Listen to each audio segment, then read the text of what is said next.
We're now going into Chapter 8, where we will cover the first four sections, 8.1, 8.2, 8.3, and 8.4.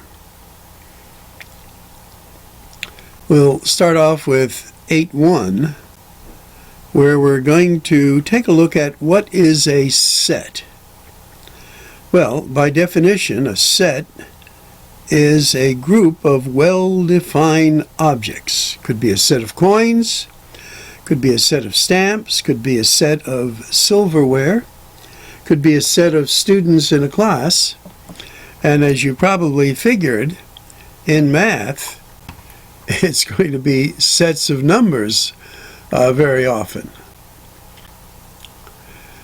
Now, as we think of it in math, we'll say the set consists of numbers 3, 4, and 5. Now, how do you write that set? Well, there is a protocol for doing that, and you put a brace, 3, 4, 5, brace. This is how you would write the set. Now, this is often considered what we call roster notation. Now, the items within the set are called elements or members of the set. And the symbol to denote that is this sort of funny shaped E here. This is read as a member or an element. So we would read 4 is an element or member of the set 3, 4, 5.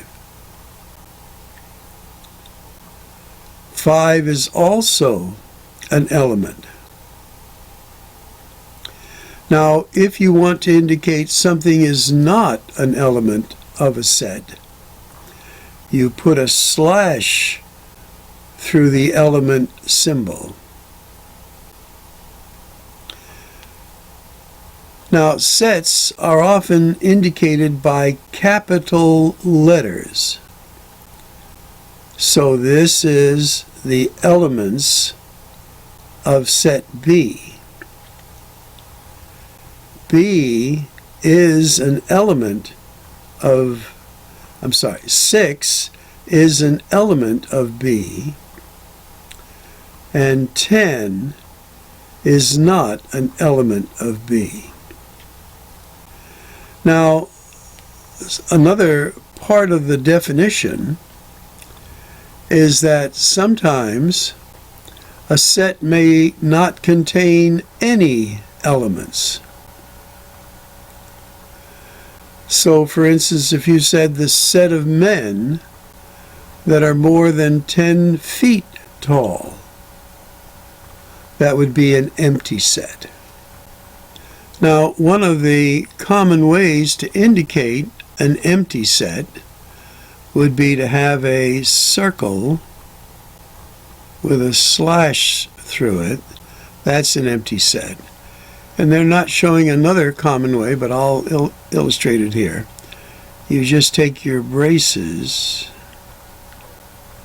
and you draw an empty set. So you see this every once in a while too. Now, there is a little caution here that we should illustrate. Notice that if you have a 0, that is a number. If you have a circle with a slash through it, that is the symbol for an empty set. Now, I'm not saying this word. This is a circle.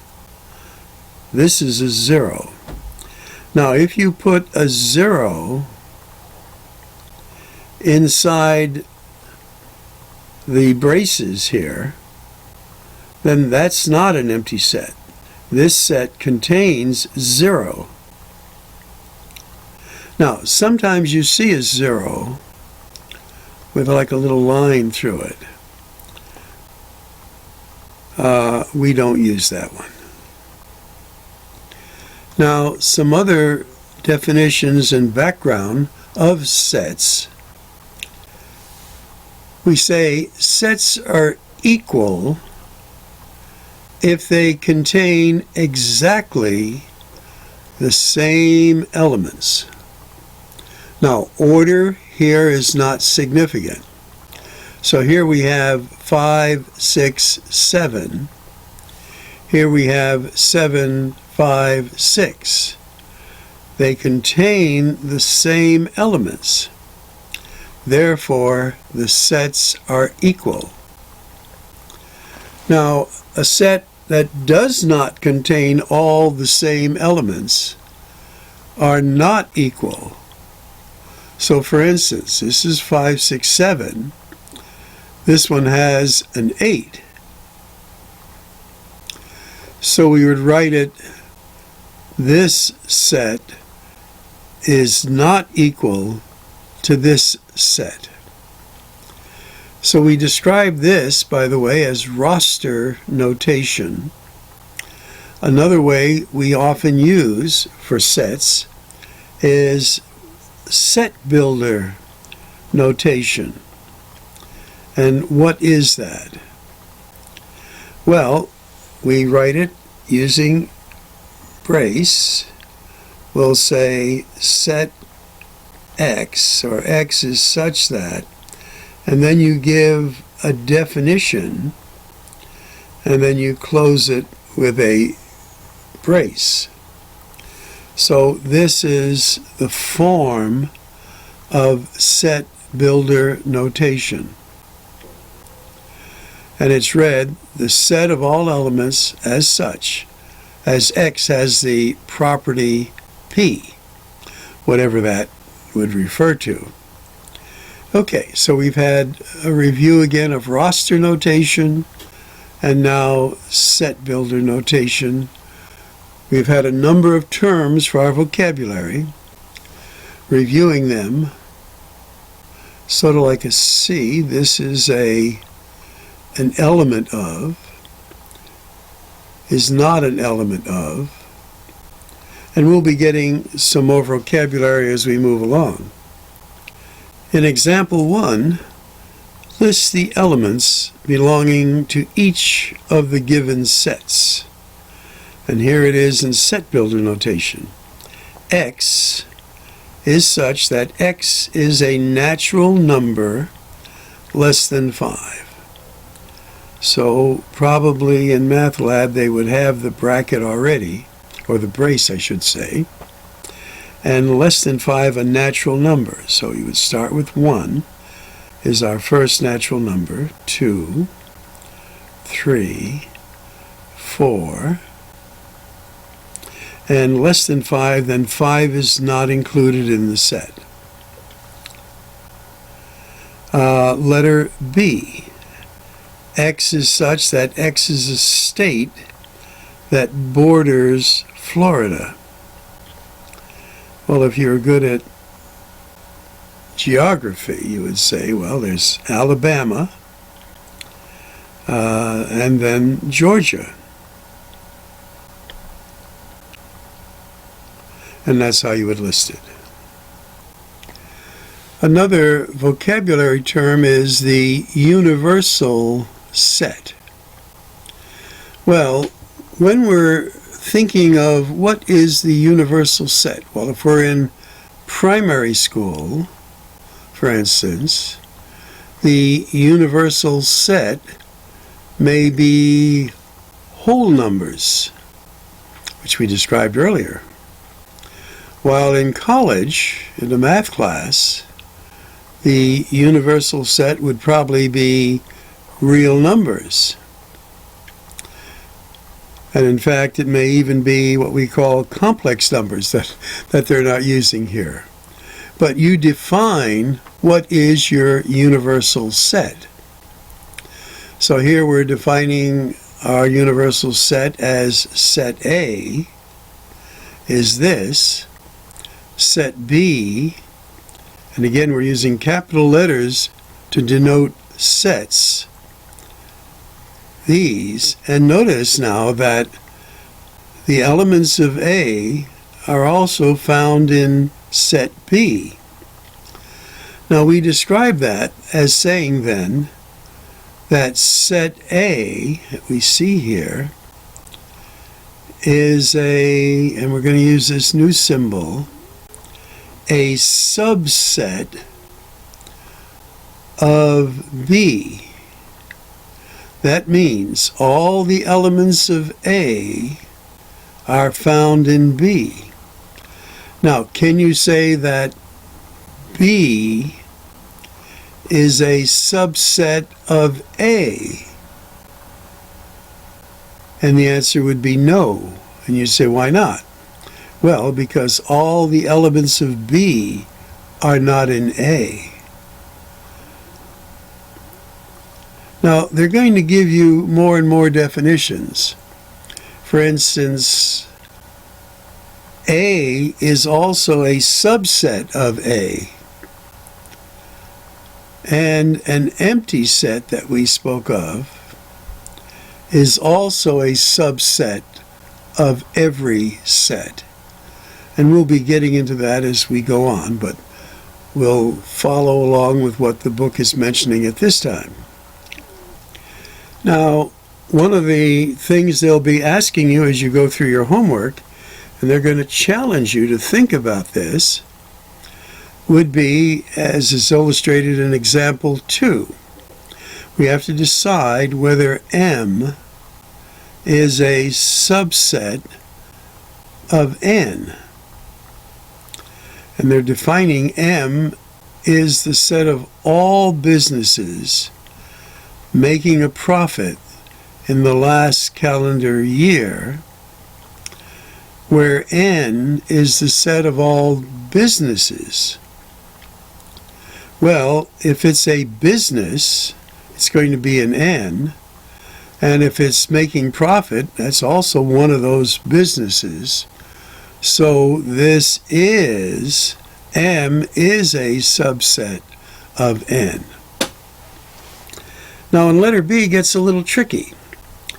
M is going to be the set of all first-year students at a college at the end of an academic year, while N is the set of all 18-year-old students at the college at the end of the academic year. Well, as we think of it, again, starting, most students are 18 years old. But by the end of the academic year, many or some first-year students are older than 18. So they are elements of M, but not of N. So it gets a little tricky. So M then would not be a subset of N. And of course you can always pause this to reread that. Here they're saying every set A is a subset of itself, because every element of A is also an element of A. Makes sense. Okay, here they're saying what we mentioned just earlier. So every set of its is a subset of itself. Now also, every set contains an empty set as well. So we'll be asked later to indicate subsets so that the full set is a subset and an empty set is a self-set of itself. So you can put a little star by this in your booklet. So what is this saying? That an empty set is a subset of A, and A itself is a subset of A. Now we have another definition and that is a proper subset. Now, to be a subset, A is a subset of every set of itself. But to be a proper subset, by definition, it has to contain at least one element less than the full set. So if the full set of something had 20 elements, in order for something to be a proper subset, it would have to have at least one item less, one element, one member less than the full set. And we symbolize that where we'd say 20 is a subset of 20, and this is referring to sets. We would say that one less than 20 now, and we just use a C. This C by itself, instead of that underlying bar, this is the symbol for a proper subset. And they're showing us here in example 3. E is a proper subset of F. So we have 2, 4, 6, 8, 2, 4, 6, 8. And since E has one item less than what is written up in F, has more than that, of course, but at least one, it is a proper subset. So they'll be challenging you as you do your math lab on the vocabulary, symbols, and let's just quickly review them.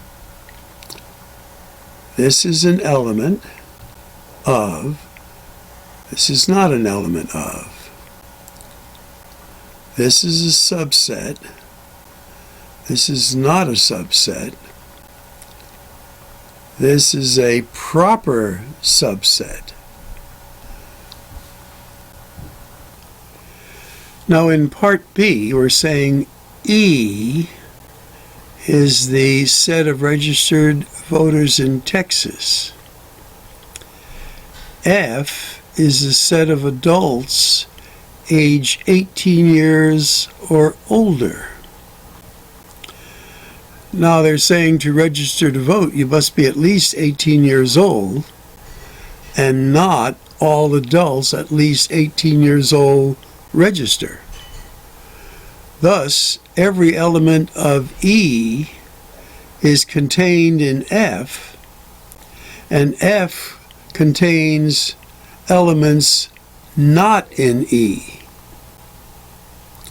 So E is a proper subset of F. Now in a utopia, every citizen would register to vote, but that in practicality is not the normal case. All right, let's look at letter C. E is the set of diet soda drinks. F is the set of diet soda drinks sweetened with NutraSweet. Now there's a number of different sweeteners.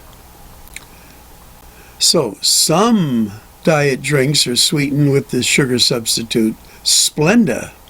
That's the one I like. In this case, E is not a proper subset of F. Written, E is not a proper subset of F. Nor is it a subset of F at all. And here we're talking about whether it's a subset at all would have a bar under the C. So again, things are going to be challenging. You're going to have to sit, pause, think about it. And that's what, of course, this whole course is about. Getting you to think and make proper decisions based on knowledge and mastery. In example 4, again, we're moving on into background for sets, getting to know how to deal with them, things we do with them, qualifications. Here they're asking us to list all the possible subsets for each of the given sets. So they're starting us off easy. We have 2 elements. And the formula we're going to find for this is how many elements do we have? And we raise that to the square power. 2 elements, 2. 2 to the second is 4. So this will have 4 subsets. Now we can list them as the set itself, then the 8 by itself, the 7 by itself, and the empty set. Remember, you must include that in every set. Now here we have 3 members, so that would be 2 to the third, 3 members. This will mean we have 8 subsets, and they're picked out here. And they list them all. 1, 2, 3, 4, 5, 6, 7, 8. So our little formula. I think they'll be telling us about this in a little while. And there it is right there. So with 2 elements, it would be 2 to the second. 3 elements, it would be 2 to the third. And what do you think 4 elements would give you? And if you said 16, you are right on the beam. So the number of sets of distinct elements would be 2 to the n, where n is the number of elements. Okay, let's go on to example 5 now. Find the number of subsets for each of the given set. We have blue, brown, hazel, and green. So we have 4 elements. That would be 2 then to the 4th power, as we've just mentioned. That is 16. Now if we are talking about in roster notation, that was roster notation. Now set builder notation, the months of a year, there are 12 elements there. So 2 to the 12th is 4,096. Now how about for an empty set? How many elements? Well, that would be 2 to the 0, and anything to the 0 power is 1, so 1 subset itself. Now, we're going to introduce something that's going to be very useful and actually needed as we move on to our study of sets, and that is a Venn diagram. Venn diagrams are used to illustrate relationship among sets. Here in 8.2, we have a rectangular box that represents the universe, and then we're saying that A is a subset of B. So we use circles to indicate our sets within the universe, and then since A is a subset of B, we place it inside like so. So once again, what is this Venn diagram illustrating? That A is a subset of B, and in a sense in the universe. We haven't defined the universe yet, but we'll be doing that. Now, when we are defining the universe, the universal set here, what do we refer to? Well, we sometimes say that some are infinitely or have infinitely many elements. We could use the ellipsis, which is, quote, dot, dot, dot, to indicate such a set. Others that we could use, the infinite set of natural numbers. You recall we mentioned this earlier in the course. This is a way to illustrate the infinite set of natural numbers, 1, 2, 3, 4. Use the ellipsis to set up your pattern. This is roster notation. Or integers, where we're coming in here from negative infinity by using the ellipsis on the left, then listing what we're illustrating here. The pattern continues to positive infinity on this end. Okay. We don't often do these, but take a look at the checkpoint over here. Is A subset of B? Let's have a thumbs up, thumbs down. Vote. No, because not all elements of A are in B. Is C a subset of B? Let's have a thumbs up.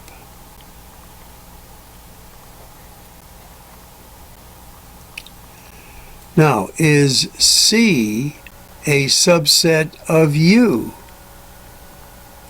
U is the universe, so that would be yes. Is an empty set a subset of A? And we said yes. An empty set is a subset of every set. Okay. So let's look now at operations on sets, where what we have in a rectangle we say is the universe.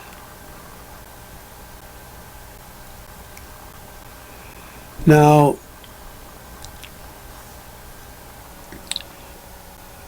so as we look at this, and let's use this Venn diagram down here. I think this one's better. So in our rectangle, this is the universe.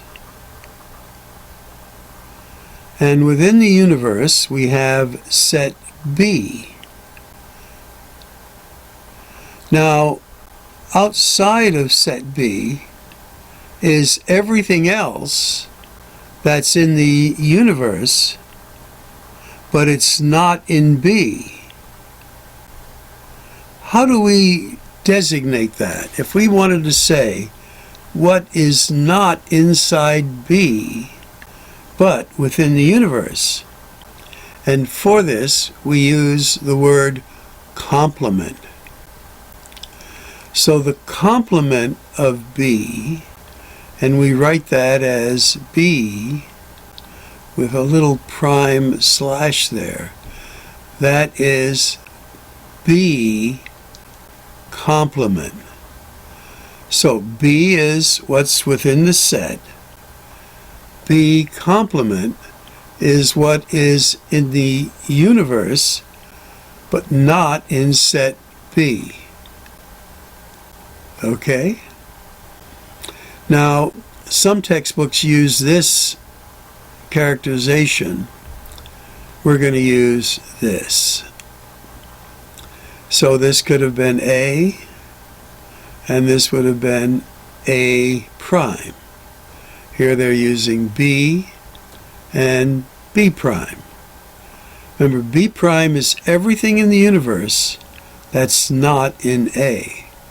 A is what is part of the universe, but not in A complement or B complement, depending how you define it.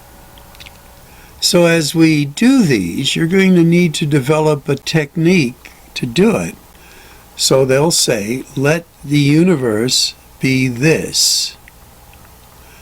A is this, and B is this.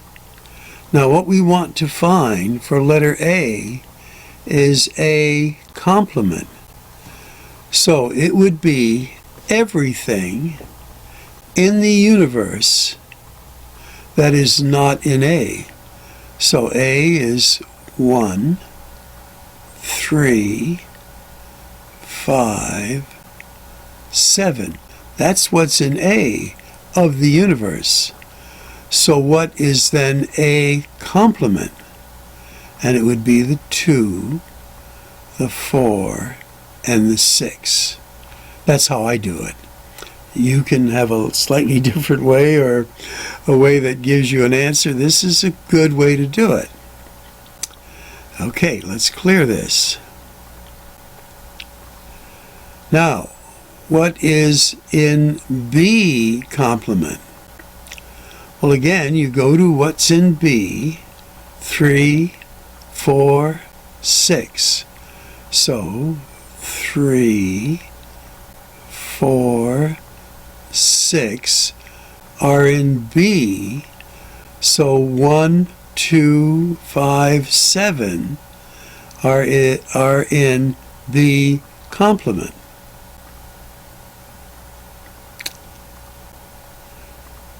Now in letter C, a little tricky. It's kind of wordy. What would be the complement of an empty set? Well, the complement of an empty set would be the universe. And for this second part, what would be the complement of the universe? That would be an empty set. So a little tricky, and you may have to pause to think about it. Now as we continue what we're working on, and this is operations of sets. What are the operations? The kinds of things that go on within sets. Well, we had mentioned some of this before. How about when there is a combination of the sets, and their elements of the set are found in both the A and the B? Well, we describe that as an intersection. And the symbol we use for intersection is this upside down. And you may or may not remember that the word of intersection is and. So, given two sets, A and B, they're asking what are the intersections? Where do the elements are found? Which of the elements are found in both sets? So you look at your sets and you say, well, one's not found in both, but 2 is, 4 is, 5 is, 7 is. So we have then in both sets a 2, 4, 5, 7. 2, 4, 5, 7. And it's written up this way. A intersects with set B. You're looking for those that are found in both sets. So, jumping to example 7, and this is a good little example. Find the given sets. And they're asking for intersection. Well, 9 isn't, but 15 is found in both. 25 is found in both. And those are the only 2. So you write it in roster notation. Now, how about the intersection between set builder notation, X is a teenager, X is a senior citizen? There's no elements there. So the intersection would be an empty set. So above you've seen intersection. Now another key word they're introducing is a disjointed sets. These are sets that do not have any common elements. We say they are disjointed.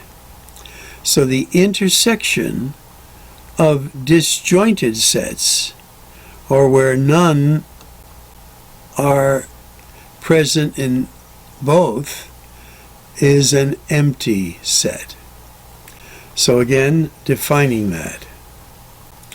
Another key word now is, how about if we want to unite everything within our sets? Well, we call that a union of sets. And the key word for union is the word or. And the symbol for union is this sort of U. So A or B indicates a union with B. Here we put all of the elements in one set. Now, if elements are repeated, we do not write them twice. We only write them once. So we see that 3 is repeated and 5 is repeated. So we only write the 3 and the 5 once. Okay, so let's take a look at example 8. They want us to give a union of this. Well, I would start just by writing a brace. 1 is there. Well, I don't want to put commas twice. So there's a proper 1, 2, 3, 4, 5. There's no 6, no 7. There's an 8. There's a 9. And there's a 14. Again, you don't write them twice, but you write them all out here nicely. All right, for letter B, here they're giving us dog breeds. And again, you just combine them all because it's union and you don't repeat. Now here again, we're talking about operations on sets. So a little review, and this is in your booklet, that here is the universe in the rectangle. A is the clear area. The shaded area is a complement. The key word for intersection is and. What is found in both sets A and B. And here, union. And they should have written the word or there, I guess, but that's what it illustrates. Now, for example 9, which deals with business, we're looking at this table here of stock prices. These were the 6 companies we're dealing with. These were the highs, and these were the last prices. So in example A, they want to know what would be the complement of B.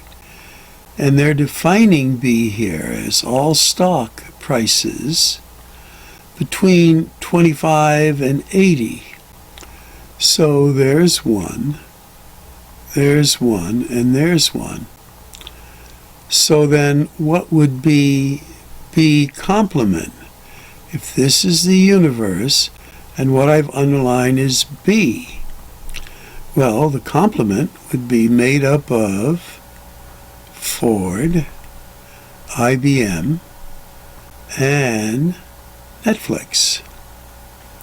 And there you see how they have it listed. Now we don't see the next page until we get there, and we'll have to go back and look at things. And part of what you would have had to do is to identify then those companies in A, those companies in C, and then those that are found in both categories, that is, intersex, and the only one that meets that qualification would be Netflix. And then we are going to join here through union those in A, those in B, and they give the answers here. Okay, as you do your homework and your study plan, of course you're going to have many opportunities to use these symbols as well as the booklet if we're using that.